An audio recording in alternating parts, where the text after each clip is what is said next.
Perang Iran, Amerika Serikat, dan Israel terus berlanjut di Timur Tengah. Usulan Prabowo yang ingin menjadi mediator perdamaian sudah diterima Iran. Namun, Iran tetap ingin melanjutkan perang.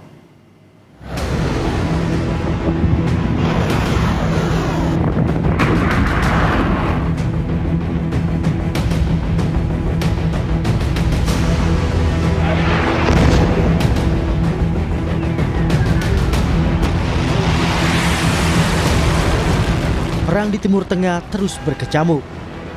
Belum ada tanda-tanda akan mereda, kendati tawaran untuk menjadi mediator muncul dari berbagai pihak, termasuk Indonesia. Duta Besar Iran untuk Indonesia Muhammad Borojerdi menyampaikan, pemerintah Iran sudah menerima usulan dari Presiden Prabowo untuk jadi mediator perdamaian. Namun Iran tegaskan tak ada lagi negosiasi dengan Amerika Serikat. Iran ingin selesaikan konflik lewat jalur perang. و در خصوص پیشنهاد میانجیگری رئیس جمهور محترم اندونزی این پیشنهاد مطرح شد و پاسخ ما اینه که ما هیچ مذاکره‌ای رو از آمریکا قبول نخواهیم کرد، به اونها اعتماد نداریم. ما 3 بار با اونها مذاکره کردیم، به هر 3 بار در پایان مذاکرات یا در وسط مذاکرات به ما حمله کردند و ما تکلیف آمریکای جنایتکار و صهیونیست رو در میدان جنگ تعیین می‌کنیم. Menanggapi rencana Presiden Prabowo yang ingin menjadi mediator konflik Amerika Serikat dan Iran, Wakil Presiden Indonesia ke-10 dan 12 Yusuf Kala mengatakan persoalan Amerika Serikat dan Iran kompleks. JK juga bilang agak sulit bagi Indonesia untuk mendamaikan karena posisi Indonesia tidak setara. Ya, niat rencana itu baik saja, tapi ini situasi yang jauh lebih besar masalahnya. Ya, Palestina dengan Israel dengan Palestina aja tidak bisa sulit didamaikan. Karena dunia ini sangat ditentukan oleh sifat dan Amerika. Sayangnya Indonesia telah mengadakan perjanjian yang tidak seimbang, yang sangat merugikan Indonesia. Itu saja kita tidak setara Amerika. Bagaimana mendamaikan orang yang tidak setara dalam keadaan ini, dalam hal perundingan seperti ini. Sementara itu, pakar hubungan internasional Universitas Parahyangan, Kisino Bawono menilai bergabungnya Indonesia dengan Board of Peace diduga memunculkan stigma bagi Iran jika Indonesia sudah tidak netral dan pro Amerika Serikat. Bagaimana Indonesia seharusnya bersikap? Maka saya jawabannya adalah Indonesia harus sadar diri bahwa posisi Indonesia, postur Indonesia di level internasional itu bukanlah sebagai negara yang paling influensial, yang paling didengarkan oleh negara-negara lain. Apalagi kemudian kalau kita melihat bahwa Indonesia barusan ikut di Board of Peace gitu ya, sebagai mediator kita harus dipercaya oleh dua pihak. Masalahnya Iran kemudian bisa saja melihat bahwa Indonesia ketika masuk Board of Peace, Indonesia ada di camp atau di kelompok yang sejalan dengan pemikiran Amerika Serikat dan Israel. Jadi netralitas Indonesia kemudian dipertanyakan. Kini Indonesia harus bersiap karena baik Amerika Serikat dan juga Iran sepakat untuk melanjutkan perang di Timur Tengah. Segala kemungkinan harus diantisipasi, terlebih yang berdampak langsung pada ekonomi Indonesia. Tim Liputan Kompas TV.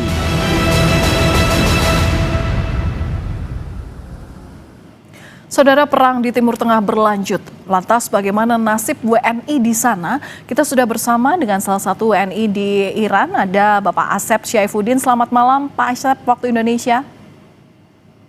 Selamat malam Bu Palen, selamat sore waktu Teheran, waktu Ankara.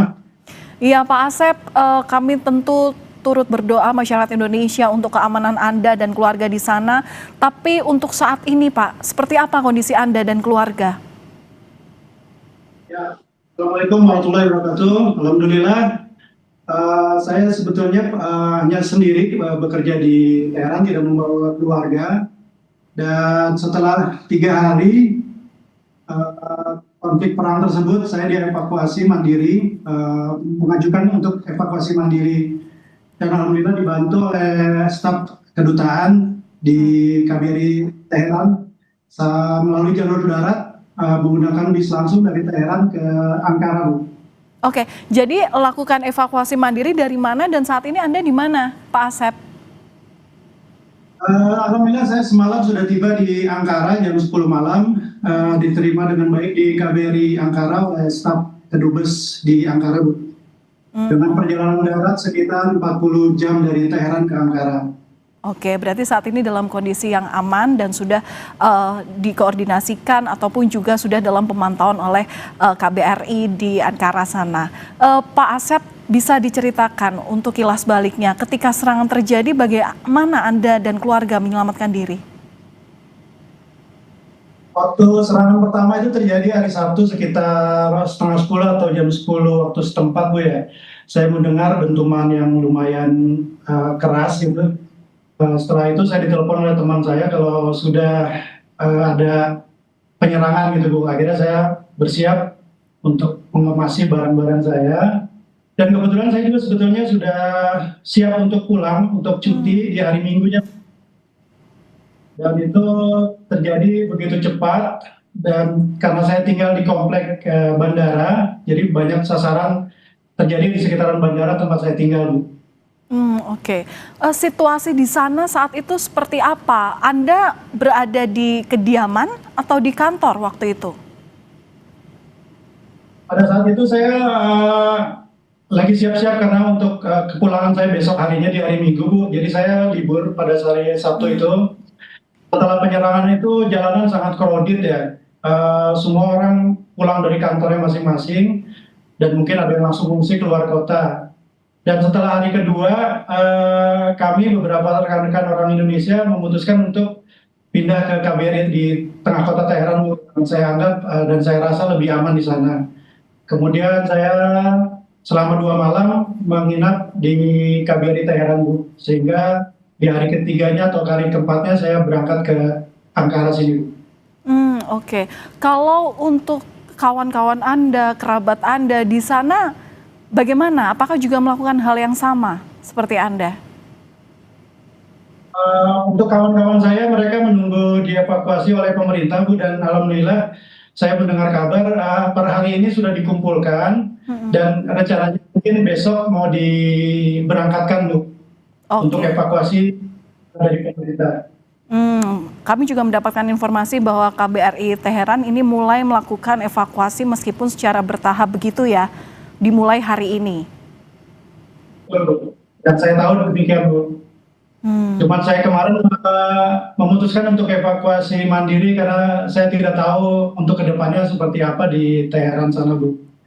Alhamdulillah saya lolos di border jalur darat sampai dengan selamat di Ankara dan diterima dengan baik di sini, Bu.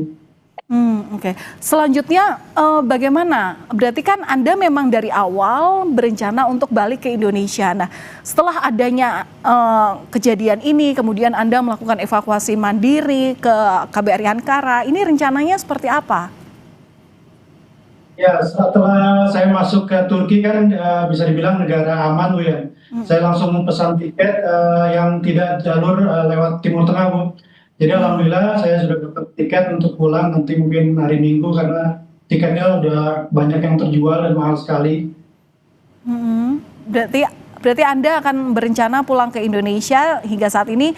Kalau informasi penerbangannya bagaimana? Tidak ada yang terganggu ya kalau dari Turki ya? Dari Turki kalau ke Timur Tengah terganggu semua, Bu. Yang transit di negara-negara Teluk itu terganggu semua. Setahu saya kontak teman-teman saya yang bekerja di Dubai, di Qatar juga mereka stop semua penerbangan. Nah, saya juga nanti penerbangan saya tidak lewat Timur Tengah, tapi saya ke utara dulu, ke Paris rencananya untuk menghindari terbatalkannya lagi penerbangan saya. Oke, kalau sampai saat ini arahan dari KBRI seperti apa? KBRI di Teheran? Dari awal KBRI Teheran memang sudah memberi kabar ke kita untuk menghindari tempat-tempat yang kemungkinan menjadi sasaran, Bu, seperti tempat-tempat militer seperti itu, Bu. Dan mereka juga menyarankan kalau merasa tidak aman di tempat kediamannya silakan datang ke KBRI, akan disediakan akomodasi oleh pihak KBRI Teheran, Bu. Dan alhamdulillah saya diterima dengan baik. Baik, terima kasih sudah berbagi informasi bersama kami di Kompas Malam, Kompas TV di Indonesia. Mas Asep Syaifuddin, doa kami selalu untuk Anda, salam sehat selalu. Terima kasih Bu Valen.